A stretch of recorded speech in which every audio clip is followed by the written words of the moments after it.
Yes, this is a mink coat. Yes, I am a black man. Yes, that means the body mirror behind my camera across the room is covered with the sheet because I'm not playing with y'all. Word.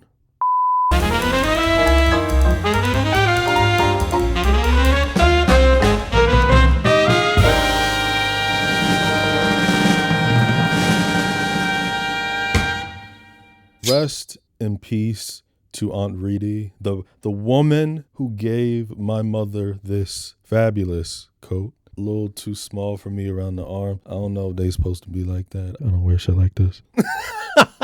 This coat will be very well kempt. Yes, And speaking of resting in peace, I have to address this first, get this out the way, and give my flowers to the beloved Tony Todd, who sadly passed away the other day at the age of 69. Tony Todd is horror royalty. You know the inside joke of the token black character in horror? Well, Tony was that for the boogeyman. Every time you see merchandise, artwork, or just simple praise for the boogeyman and the killers of horror, who comes up? I'd argue the top four, the horror Mount Rushmore, if you will, people would consider to be Michael, Jason, Freddy, and Chucky. But of course there's more, right? Sure, there's Ghostface, Pennywise, Pinhead, that Bratz doll, what's his name? Start with a J. Jigsaw? Yeah, him. And Leatherface, Valak, Annabelle, Hannibal Lecter. Who else? That little white girl that fell down the well. What's her name? Samara. Yeah, her. Stop playing with me. We not gonna disrespect Daniel Robitaille. Where are the Where the at? Where are the at?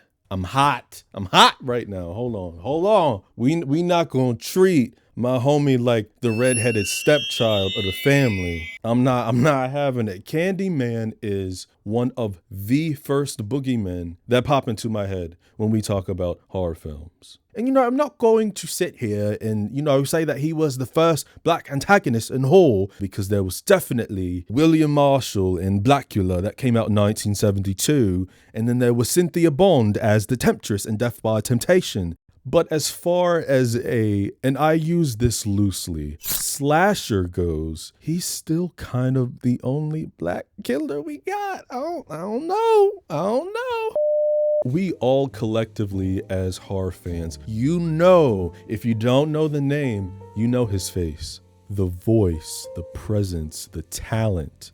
245 projects over the span of 38 years. Pops was booked and busy, lurking just beyond the background of a lot of horror movies.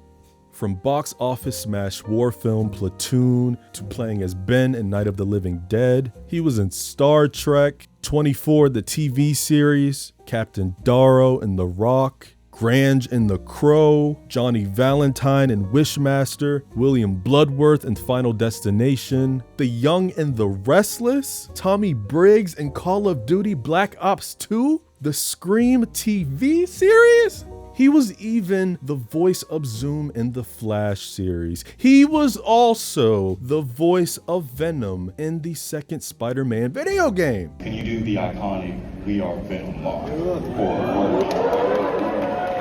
We are Venom.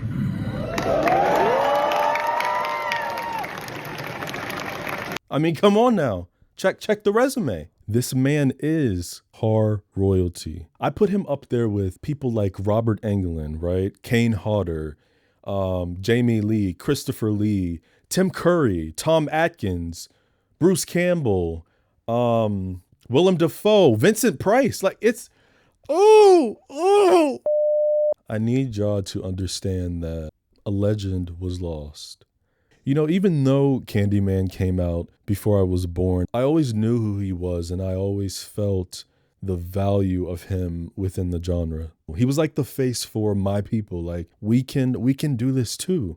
the urban legend of Candyman is like the Black Bloody Mary, right? Because Bloody Mary is you say her name 3 times in the mirror, and then Candyman is you say his name 5 times in the mirror. Though in the original script it was 13, which is extremely excessive. He was the most feared boogeyman in the black household. Walk up to any black person, don't even say his name, say it multiple times, and then see how they react. They're gonna pop you right in the mouth. But rest in peace, Tony. Nobody, and I'm gonna say it. I'm gonna say it. Nobody could have played this but him. You're gonna hear me refer to Candyman as Daniel throughout this video because I have respect for my brother. Yes, Candyman was a slur given to him by the white man, right? See now that don't sit right with me. Let's get into this shit. Come on, I'm ready. The first Candyman film was released on October 16th, 1992 in both the US and Canada. On a budget of $6 million, the film grossed over $25 million in those 2 countries alone. That is pretty damn good. The script was written by director Bernard Rose and author Clive Barker. Clive Barker was also the original writer. He wrote a short story in 1978 titled The Forbidden, which is where this entire concept is from. And mad respect to Clive Barker for allowing his work and even participating in the process of changing his literature just to bring some light and conversation to a serious topic. The Forbidden is set in a Liverpool backdrop, focusing its tale on the act of creating urban legends and turning the mirror towards class division. But Candyman takes place in Chicago and puts racism in the forefront of its critique, followed by its comments on gentrification and the oral folklore. The film opens on this panning overhead crane shot floating down the highway of Chicago with this banger of a piano piece playing. As much as I want you to hear it, you know, YouTube got a little tight booty. So go look it up and listen. The shot was accomplished with this new machine called the Skycam, which can shoot up to a 500mm lens with no vibration. And that shot was never done before, or at least done that smoothly, according to Bernard Rose. We're then taken into a swarm of buzzing bees, a sound that will be playing on and off throughout the movie. And that's when his voice comes in. The voice. They will say that I have shed innocent blood. What's blood for, if not for shedding? They say I have shed innocent blood. But what is blood for, right? Right? If not for shedding. How moving, how poetic, right? After that, he has a line where he says something like, "With my hook for a hand, I'll split you from groin to gullet." I almost did the Scary Movie voice. "I'm gonna gut you like a fish." And interestingly enough, this is a William Shakespeare reference from Macbeth. We begin this sweet journey with our first of many blonde white women who come along in the sequels, Helen Lyle, played by Virginia Madsen. She's a semiotics graduate student at the University of Illinois in Chicago, and who is also dragging on a cigarette. And we're gonna play a little game here. I want to play a game. Not that kind of game, you nasty. I'm gonna put a cigarette counter in the corner of the screen here. We're gonna count how many cigarettes Helen smokes. So anyway, Helen is researching urban legends for her next thesis, and she starts familiarizing herself with the Candyman, a beautiful chocolate man who summons behind you when you repeat his name 5 times before a mirror. This freshman tells her a story about a murder from a few years back in Indiana, where this babysitter invites not her boyfriend, but, the sneaky link over. His name is Billy, and he's played by one of the Raimi brothers, Teddy. The babysitter is trying her hardest to be seductive and cute, and I guess her form of erotica is calling on African spirits, to each their own. She tells him about the legend, and Billy begins chanting, Candyman, Candyman, Candyman, Candyman. but he stops at 4. She tells him to go downstairs and wait for his surprise, and guess what she does? Candyman. Sliced and diced. Helen leaves one classroom, entering another where her best friend, Bernadette Walsh, played by Casey Lemons, is talking to a freshman, getting her own info. It wasn't until this screening that I noticed that they are clearly each other. Like, girl, this is a freshman. He's probably freshly 18. Let's not. Seems like they're getting younger every day. Helen travels across campus and slips into her husband's college class, where he's talking about modern oral folklore. The lunch bell rings, students start flooding out, and Helen peeps this fast little whippersnapper all up on her man. And we find out the girl's name is Stacy. I don't like the way she looking at my girl, word, like she got a problem. When everybody leaves, Helen immediately brings Stacy up, and Trevor's like, she's just got a little crush on me. It's normal. I'm not gonna even respond to that. You feeling yourself a little too much. The scene is important because not only does it set up the presence of Stacy, but Helen brings attention to the fact that Trevor told her he wasn't gonna do his urban legend lecture until the following semester, because Helen and Bernadette are gathering information from the freshmen to do their master thesis on it. And that kind of just shows the lack of respect that he has for his wife. He throws out the curriculum in her face. He's like, I can't stop the world for you and hold back their education, blah, blah, blah. Later on, a custodian tells Helen about another murder that took place in a nearby town called Cabrini Green. It's a public housing project.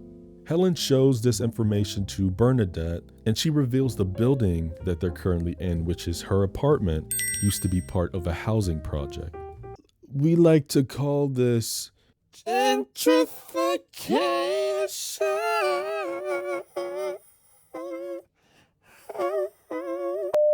She shows Bernadette this hole behind her bathroom mirror where there's a vacant apartment on the other side, and what the hell? What?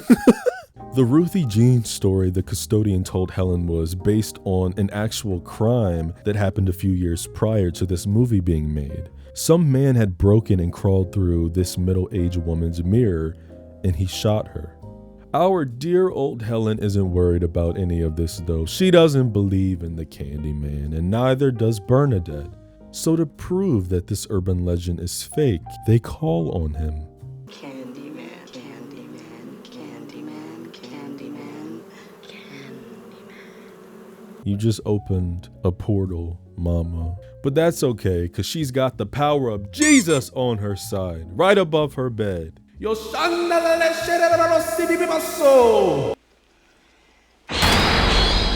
Oh! The basis of Helen and Bernadette's thesis is on how Cabrini Green residents use the Candyman legend to cope with racial inequality in their neighborhood.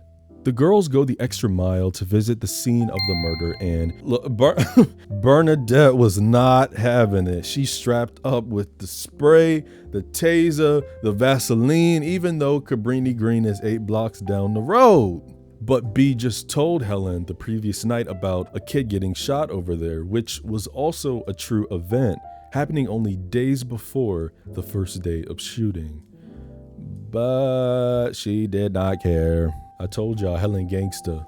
She's like, all right, damn, you know, why don't I just turn this call around and we could just do a boring ass paper regurgitating the regular crap about urban legend. We got a real shot here, Bernadette. Let's do this, girl. And I gotta give it up for her. You know, this is a brave white woman. A brave one if I've ever seen one. She was not scared to step into them projects. She was writing that paper. She was going to write that paper. And it's the colored girl, privileged, okay? Colored girl who was in opposition here. I find that very funny. That is funny. Helen and Bee make their way up to the victim's apartment, but not without some comments from some hoodlums. All the exterior hallway and stairway scenes were filmed all within a few days in the infamous Cabrini housing projects. Though the producers had to make a deal with the ruling gang members to put them in the movie as extras to ensure the cast and crew's safety during filming. And yet, even with this arrangement, there was a sniper on a building who put a bullet through the production van on the last day of filming. Helen finds another room through a gateway mirror that has this big spray graffiti of Candyman on the other side. And there's a pile of sweets and razor blades left out in front as some type of offering. The victim's neighbor, Anne Marie McCoy, played by Vanessa Williams, finds them on the defensive, but she eventually invites them into her crib. She's a single mother with an infant child, Anthony, who we later come to find out is the protagonist in the newest 2021 Candyman sequel. Later in a restaurant, Helen, Trevor, and Bernadette are having dinner with Professor Philip Purcell, as well as having a good old drag. Do y'all remember when you could smoke in a restaurant? Me neither. Purcell discloses that Candyman was a man named Daniel Robitaille, an African-American born in the late 1800s as the son of a slave. His father amassed a big fortune after designing a device for the mass producing of shoes after the Civil War. Daniel was sent to the best schools, he grew up in a polite society, and he took on his talent of painting as a career. After falling in love and impregnating a white woman in the 1890s, her father sent a lynch mob after him. They sawed off his right hand, knocked down a beehive, taking a bit of its honeycomb, and they smeared it all over him. And that's when a swarm of bees clung to his body and stung him to death. And his soul became trapped in Caroline's mirror. They burned his corpse, and they spread his ashes all across Cabrini Green. We actually don't get a visual of what happened until the second movie, and then you get a little bit more in the third one. I have to say, I love as Purcell tells Helen and Bee the story, the camera just slowly inches closer towards Helen's face. Gorgeous shot, very femme fatale, old Hollywood, with the lighting, the eyes, and the haze. It's good stuff. Helen returns back to Cabrini Green and hopes to talk more to Anne Marie. But a young kid hanging in the hall tells her she's not home, and this is Jake, played by DeJuan Guy. The crew on the set called the kid actor One Take Jake because he nailed every scene he was in within just one take. Helen tells Jake that she's here to find out more about the Ruthie Jean murder, and he says this. I don't know nothing. I know that's right. I know. I'm sure it wasn't intentional, but on the right side of Helen's face, the shadow of the gates cast this pattern on her face. It looks like honeycombs, no? And I guess in a way you could say this is foreshadowing. Jake tells Helen he can't say anything because Candyman will get me. She convinces Jake to show her where this Candyman he speaks of lives, instead of telling her so that he doesn't get in any trouble. Somebody building a bonfire? Yeah, for the party. Jake's like, my friend Charlie told me Candyman killed a kid in there. And the way Helen looks back and forth, she's like, oh, in there? In there? That happened in there? So anyway, her dumb ass walk up in there, because as I said, she is writing that paper. And when she get in there, there's shit on the walls, spelling out sweet of the sweets, which is a phrase used throughout the entire trilogy, and which is also another William Shakespeare reference. It's from his play Hamlet. This man enters inside the restroom cosplaying as Candyman with some rusty hook in his hand, and his backup dancers come behind him. He trying to be fly, be gangsta or whatever. I hear you looking for Candyman, bitch. Well, you found him. And they beat the brakes off this woman.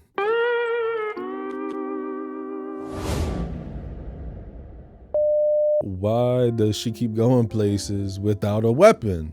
We're here looking for Candyman, bitch. We hear you looking for Candyman, bitch. We hear you looking for Candyman, bitch. Damn! Step back. Take him out. Helen identifies the gang leader and justice is served. This guy did all these murders. There is no Candyman. So you know what that means? It's time to celebrate with a cigarette. But Jake is not convinced. He's like, Candyman gonna get me. You said it was our secret. You lied. You sold me out, you piece of white bread. My time jump guess is 2, maybe 3 weeks, because if you look at her swollen eye, that joint has healed massively. She took time off of college, off of working. She was throwing down in the kitchen for her hubby, who comes home with the most dead look on his face. He definitely just came back from some young, fresh college kitty. Meow, meow. Helen and Bernadette reunite days following, and Helen, she drops some knowledge here. Listen, check this out. But you know what bugs me about the whole thing? 2 people get brutally murdered and the cops do nothing. Whereas a white woman goes in there and gets attacked and they lock the place down. Yeah, I know. A self-aware queen. You love to see it. Bernadette tells her she recovered the snapshots from her camera that was smashed. And on top of that, she's been speaking with publishers who are definitely interested in their piece. We're gonna be published. All right, so I'll come over tomorrow at 9. We'll get started. And here we go. 44 minutes into the movie, the very first shot we ever see of Daniel, outside of the half-second flash when he kills the babysitter, is his feet walking.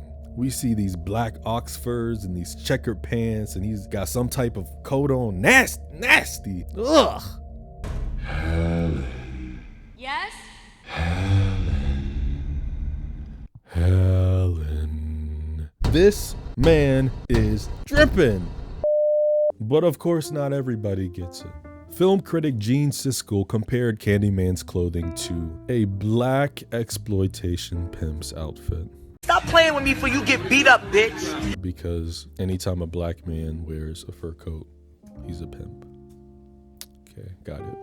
Anyways, I love this scene. I love this scene. The sound design with this like religious church-like choir harmonizing, almost as if it's announcing the arrival of this myth, this legend, this entity.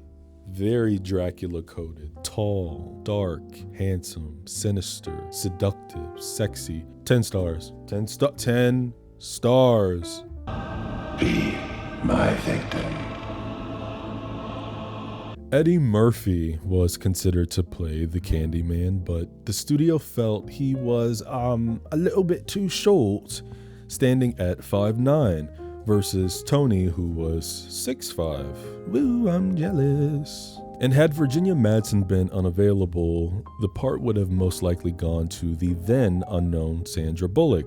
Daniel hypnotizes Helen, telling her he had to reveal himself since she kept doubting him, so now he must shed innocent blood. Tony Todd said in a 2019 interview that Bernard Rose memorized this hypnosis technique from a friend. So during the scenes between Daniel and Helen, he'd take Virginia off to the side for 10 minutes and do it, which allowed her and Tony to probe deeper into their scenes and their characters. He describes it as a raw 3-way process of bonding and trust between all of them. That is extremely bold. I don't know if I would have been able to do that. That requires just somebody to hypnotize you, period, like that. That requires a lot of trust in somebody, but this instance, that's a lot of trust in a director and their actors. Virginia had a trigger phrase on set though, and she ultimately grew increasingly uncomfortable with the method, so she had asked for it to be canceled and they stopped doing that. So Helen passes out, and when she wakes up, she's on the floor in a pool of blood.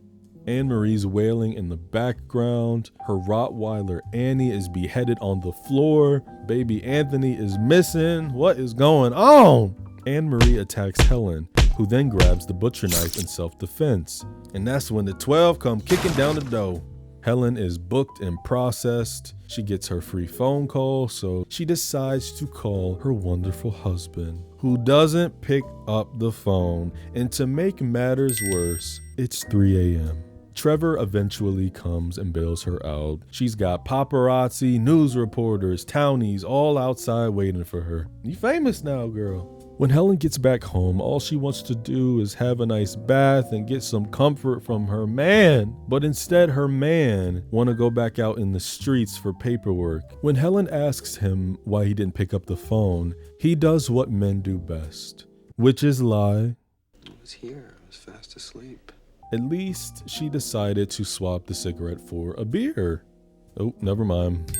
Well, she looks at all the photographs that she took at Cabrini, and she catches Daniel lurking in the background of one of them.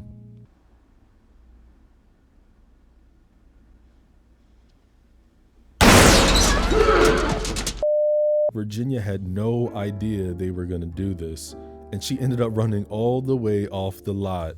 But yeah, this motherfucker start teleporting. He ain't leaving without his mixed kids, damn it.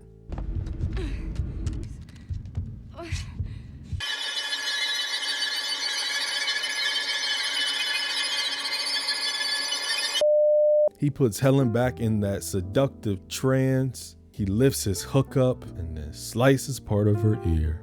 Oh, and that's when Bernadette, poor Bernadette, she comes inside with some flowers for her homegirl to make her feel better. And that's when the door slams shut and she realizes he's very much real, and Danny kills her.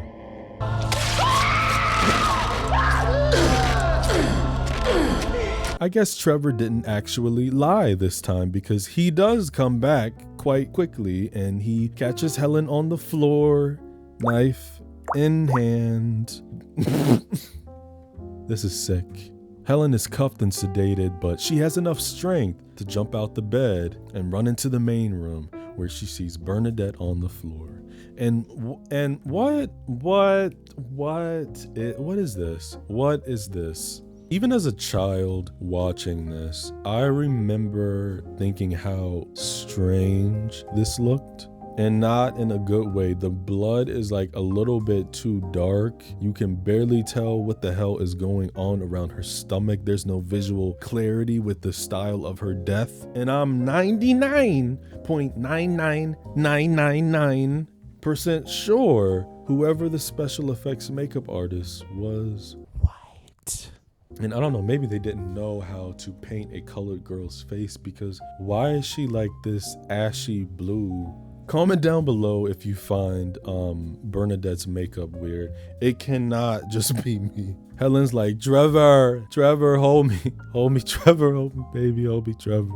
Helen is admitted to a psychiatric hospital, and on the car ride there, Daniel is all up in her mind. Why do you want to live? If you would learn just a little from me, you would not beg to live.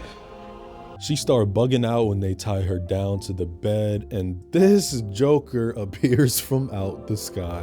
He's floating over top of her in a very unserious manner, waving his hand around, using that witchcraft shit. She's hollering out, murderer! And an entire month later, she has a meeting with her psychiatrist for preparation of her trial. He shows her footage of the day that she was admitted.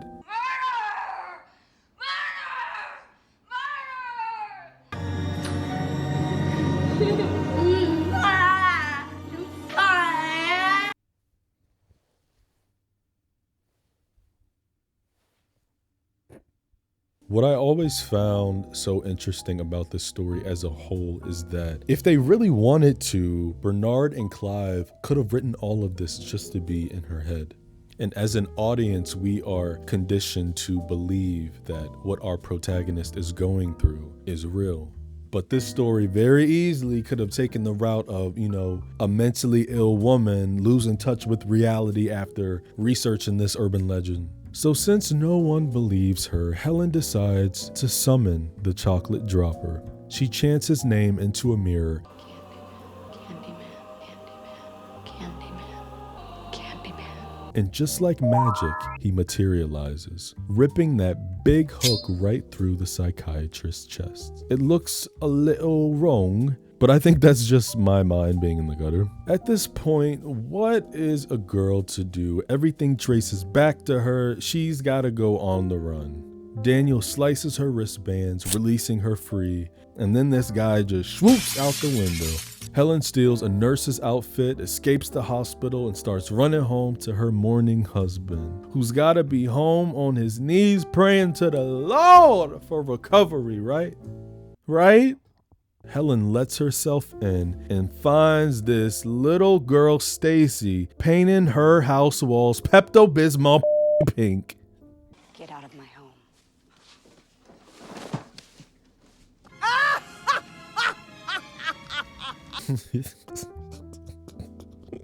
Helen is looking at Trevor like, so this is what you want? This little north side Barbie looking heifer who just turned 18, this is what you want. She ripped down a little paper, she threw the bucket at the wall, and I kind of want her to do more. Get your frustrations out. Shut up. Stacy should be scared. Word, you was gangsta back when they first met, and now you crying because you scared because she done killed a few people. Nah. With no home and no cigarette to drag on, Helen makes her way to the sanctuary. Bro is just slumped on the table. What? She attempts to slice him in the face to kill him. Like, girl, he's already dead, mama. I don't know, but she's put back in the trance. And we do this romantic spinning movement shot. This is so gothic. I love it. The pain, I can assure you, will be exquisite. As for our deaths, there is nothing to fear. According to Tony Todd, the studio cut several minutes of footage out of this swirling, embracing scene when Candyman tells Helen to surrender because they were leery of the interracial context of the scene. It's a sign of the times. But no matter how hypnotized she is, Helen remembers their deal. Daniel offered to set baby Anthony free in exchange for her. He said, "My snowflake queen, you will join me and be immortal." Daniel rips open his coat, revealing a ribcage wreathed in bees, and the bees pour out of his mouth and stream down her throat as he kisses her. The bees put on Tony and Virginia were bred specifically for this movie. They needed to make sure that they were only 12 hours old so that they looked like mature bees, but their stinger wouldn't be powerful enough to do any real damage. Tony had also worn a dental dam in his mouth to prevent any bees from sliding down his throat. Tony's lawyer negotiated a paid bonus for $1,000 for every sting that he got. And over the course of 3 films, Tony was stung 23 times. The inclusion of the bees almost forced Virginia to pass on this role. She went on saying years later, "When Bernard Rose was asking me to do the role, I said, 'Well, I can't, I'm allergic to bees.' He said, 'No, you're not allergic to bees, you're just afraid.' So I had to go to UCLA and get tested because he didn't believe me. I was tested for every kind of venom, but I was far more allergic to wasps. So he said, 'We'll just have paramedics there, it'll be fine.' They had a bee wrangler on set, and he pretty much told them that they could not freak out around the bees or be nervous or swat at them because it would just aggravate them. And like I said, they used newly bred baby bees. They can still sting you, but they're less likely." She says she had to go into this Zen sort of place, and the takes were very short, so it wasn't, too nerve-wracking. They had this tiny bee vacuum which wouldn't harm the bees, but it took them like 45 minutes just to get all of them off. She says it was cool and she felt like a total badass doing it. Helen goes back to Cabrini and she finds Anthony in the bonfire pile from earlier in the film. And just like perfect timing, the residents of the slum come outside to burn this catastrophe. Daniel tries to immolate both Helen and Anthony in a pyre.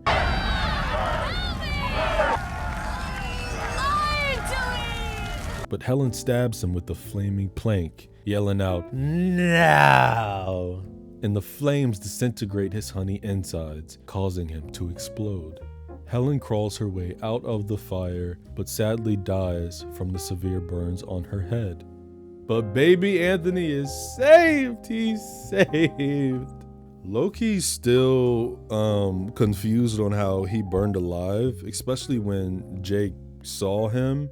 Like, if we're taking the route of him being, in her head and everything. But, I'm sure he decides when he does and when he doesn't want to be seen. So what's really baffling is the nerve of Trevor to show up to Helen's funeral with that tramp.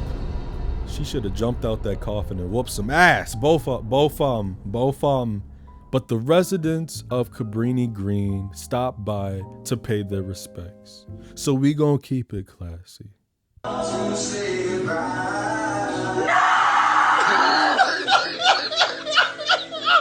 From first glance, it kind of looks like Jake is dressed after Daniel. The inside fur of his coat, the way it's shaped around his neck is very similar. Plus his black gloves and him being the one to pull out the hook and drop it in her casket. I don't know, I could be reading into that. So back at home, the grief-stricken and guilt-ridden Trevor is in the bathroom, sobbing like a bitch while he stares into the mirror, muttering Helen's name. Take a guess how many times he said her name. Oh, Helen. And that's when her spirit appears, dressed down in white. She kills him with her hook, slicing the middle of his stomach, face exploding in ecstasy. And this leaves a hysterical Stacy to uncover his body in the bathtub. The final shot of the film during the credit roll is of a new mural of Helen with her new signature white gown, hair ablaze like some sort of religious figure. No matter how many times Candyman as a boogeyman is ignored, I will always bring this figure into the conversation. It's a modern classic, and it is very influential, especially in the black space. Not everything in its plot really holds up, but it's the atmosphere, the gothic, the dreamy, that damn Philip Glass piano, the organs, it all knows exactly when to come in. The supernatural horror essence of it all is really what's so alluring about this. And what an analysis of fear. How people create fear and establish power through storytelling, through word of mouth and monster making. All the urban legend stories you hear as a kid and the films that took on these tales, like When a Stranger Calls, Black Christmas, Urban Legend, I Know What You Did Last Summer, The Blair Witch Project, The Ring, Slender Man. Urban legends become real if enough people start believing in them. The Nightmare on Elm Street films explored this phenomena as well. Freddy directly talks to the audience in Freddy vs. Jason about how when people stopped believing in him, he lost his power. It's the fear that keeps these monsters alive. And in the case of Candyman, the film suggests that he's a manifestation and means of processing trauma within the Cabrini Green community. Clive Barker has confronted a number of academics that have accused him of taking advantage of and using an African American urban legend, but clearly those people didn't register that, one, he was not an actual urban legend until Clive wrote The Forbidden, and two, Daniel was white in the short novella. Director Bernard Rose revealed that because of the controversy that the film was depicting racism and racial stereotypes, he had to go and have a whole set of meetings with the NAACP because the producers were so worried of the outrage. And after reading the script, they said, "Why are we even having this meeting? This is just good fun." Their argument was, why shouldn't a black actor be a ghost? Why shouldn't a black actor play Freddy Krueger or Hannibal Lecter? If you're saying that they can't be, it's really perverse. This is our movie. This account named Doc Demonic 4380 on YouTube wrote this very intriguing theory about the figure I will read aloud here. I had to add this in because this is honestly a brilliant, genius analysis. This user wrote, "I don't think Candyman is the spirit of Daniel Robitaille. I believe the spirit of Robitaille would have gone on to heaven and found eternal peace, because he was a good man who made beautiful things. He created life and he never did any harm. The movies themselves say that he is the reflection of the hatred of those who killed him. Photography is a theme in the first film, and if you think about how photos of that time always had a negative and inverted version of themselves, Candyman is sort of like the negative version of Daniel Robitaille. That's where the mirror lore comes in. When looking into a mirror, everything you are seeing is the opposite of what it is in real life. If you have a tattoo on the right side of your face, your mirror double has the tat on its left side. So in life, Robitaille was a good man who harmed nobody. He used his hand to create beauty, and he was not a creepy boogeyman. Candyman is his negative, an evil boogeyman who uses his hook to destroy beautiful things and create hideous sights. He manifests in the way his murderers incorrectly viewed him, as a monster to be feared and hated and stopped. And his manifestation is not the actual soul of Daniel Robitaille. It is a paranormal phenomenon resulting from the collective belief of the people who spread his legend. Poltergeists are sometimes believed to be not actual spirits, but manifestations of psychic energy. That's what I think he is. He is a manifestation of psychic energy resulting from widespread belief in him. And since he is said to have originated with the lynching of a black artist, he appears as the psychic negative mirror double of that artist. End quote. Outsiders can think of Candyman as looming and terrifying, but the idea and the vision Bernard had for putting this on screen was to view him as kind of a romantic figure. And again, romantic in sort of the Edgar Allan Poe sense. It's the romance of death. He's a ghost, and he's also the resurrection of something that is kind of unspoken or unspeakable in American history, which is slavery. So it's like he's come back and he's haunting what is essentially the new version of the racial segregation in Chicago. It's that sweet seductiveness about him that makes him kind of a hopeless romantic, and many have said that Tony Todd was exactly that. He tied the character of Daniel Robitaille in so elegantly. He was a gentleman to many, and I really wish I would have had the opportunity to meet him. What are some of your memories of the Candyman urban legend? Did this movie scare you as a child? What's your favorite movie with Tony Todd in it? Y'all know what to do. Word. We family here, okay? We talk in the comments. Also comment down below any topics or any films that you might want to see me cover. If you're new here, I highly encourage you to subscribe. I know I'm a baby channel. I only got a few tricks up my sleeve to show you, but trust me when I say we've only just begun. We talk cinema, we talk nostalgia, we talk horror, and above all, we laugh our asses off. This is a safe space. So if you are a final boy, a final girl, a final character, subscribe. What are you waiting for? What are you waiting for, huh? What are you waiting for? What are you waiting for? Do I need to rip my sheet down and call Daniel Word. Do I need to call Candyman? And does he need to sit in this chair and tell you to subscribe? Huh. Also, thank you guys for 2,000 subscribers. I think now it's at like 2,700, 2,800. I don't know. We almost at 3,000, but I'm like, hold on.